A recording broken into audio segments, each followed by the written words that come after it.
Kelanchal times, हर खबर पर हमारी नजर।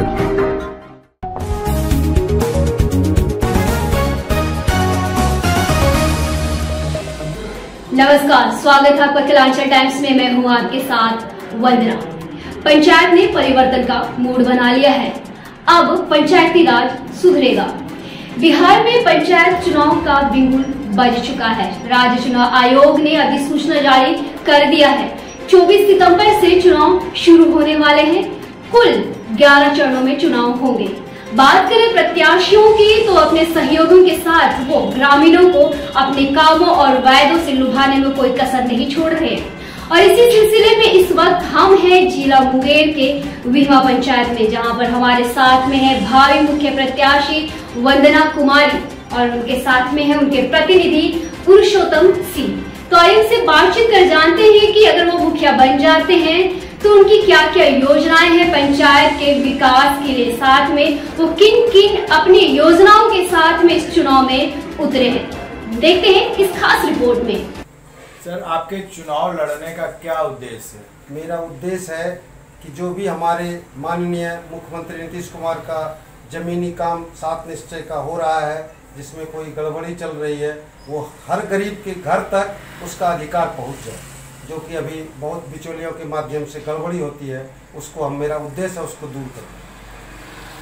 आपके पंचायत में कितने वार्ड हैं? टोटल 11 वार्ड है।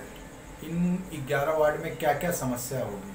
अभी तो जैसे मुख्य रूप से किसान के खेत में पानी की समस्या है, जिसको हमने प्राथमिकता से लिया है अपने जीवन में। अगर हम प्रतिनिधि होते हैं तो हर किसान के खेत तक पानी पहुँचे, उसको समय पर यूरिया मिले, नहीं मिले तो हम उसको उपलब्ध कराएंगे। ये अपनी जवाबदेही हम समझ के चुनाव में जाएंगे। अगर आप चुनाव जीतते हैं तो क्या क्या महत्वपूर्ण कार्य करेंगे? सबसे पहले जो भी ग्रामीण जीवन स्तर जिनका गिरा हुआ है उसको ऊपर उठाने में भरपूर मदद करेंगे, चाहे हमको उसके लिए जो करना हो। एक काम हुआ। दूसरा काम आप देख लीजिए कि अभी जो स्थिति है शिक्षा की, उसमें जो भी जागरूकता लाना है, जागरूकता ला के बच्चे को अच्छी शिक्षा हो, उसके अच्छे स्वास्थ्य की चिंता हो, उसको जागरूक करने का मूल रूप से काम करेंगे। जैसे अभी कोरोना वैक्सीन का समय है, लोग जागरूकता के बगैर नहीं ले रहे हैं, उसको जागरूक करना है। अगर उसको हम सही तरीके से जागरूक कर लेंगे तो लोग कोविड का इंजेक्शन लेंगे, उससे कल आने वाले लहर के हमको बचाव मिलेगा। सर, आप शिक्षा की व्यवस्था के बारे में क्या सोचे हैं?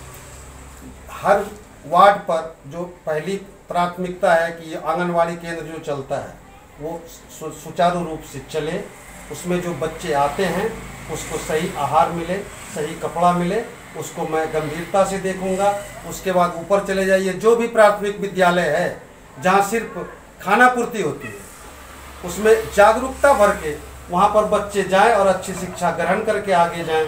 इसको मैं बाखूबी निभाऊंगा, ये मेरा अपना विश्वास है। जी नहीं, हमारे पंचायत में अभी गर्ल हाई स्कूल नहीं है। उस व्यवस्था को कैसे देखेंगे?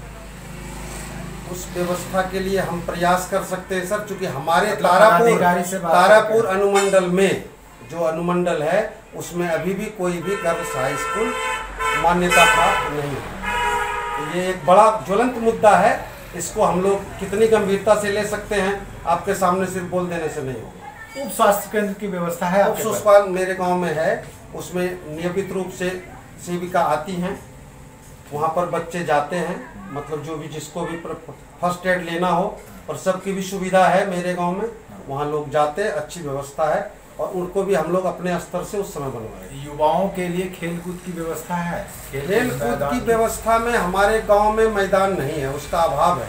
हम लोग एक बार प्रयास किए, बच्चे लोगों को बताए हैं, लेकिन चूंकि जमीन यहाँ की उपजाऊ है सर, उपजाऊ जमीन में कोई डोनेट नहीं कर रहा है। चूँकि जो मुद्दा हम छुएं वो कर नहीं सके, वैसा सोचना मेरे बस की बात नहीं है।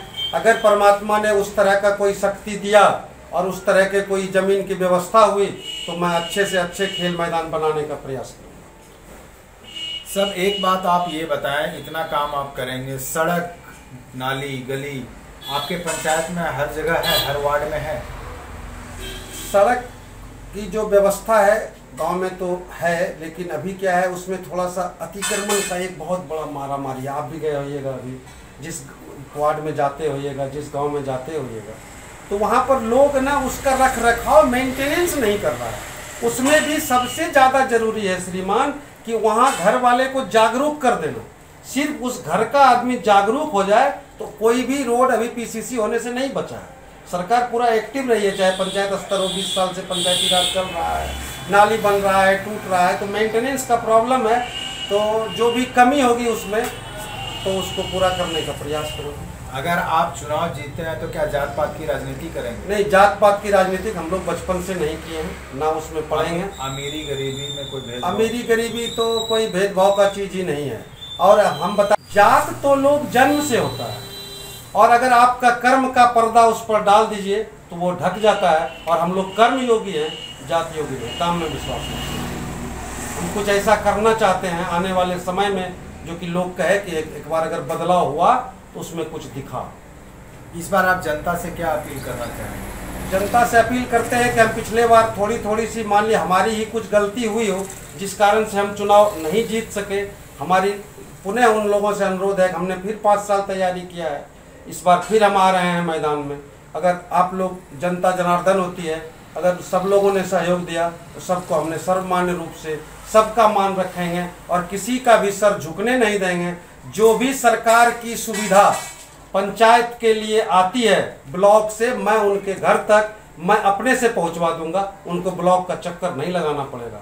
विद्यार्थी लोगों के लिए जाति आवासीय की घन चक्कर है, आज के डेट में बड़ा मुद्दा बन चुका है, उसके लिए भी लोगों को दरबार लगाना पड़ता है। वो सारी सुविधा हम अपने पंचायत में मुहैया करवा देंगे, आरटीपीएस केंद्र बनवा देंगे, अपने से मॉनिटर करेंगे और उन सबको सही समय पर। अच्छा, आप चुनाव जीतेंगे तो क्या जनता दरबार लगाएंगे?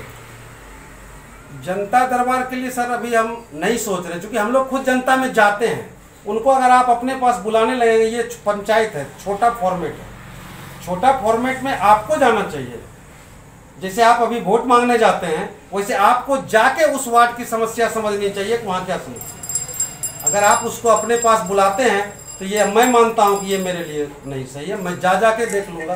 11 वार्ड तो है, 11 वार्ड जाना कोई बहुत बड़ी बात नहीं है। एक रूटीन के तहत बना लीजिए, महीने में आप 3 बार जा सकते हैं। केलांचल टाइम्स, हर खबर पर हमारी नजर।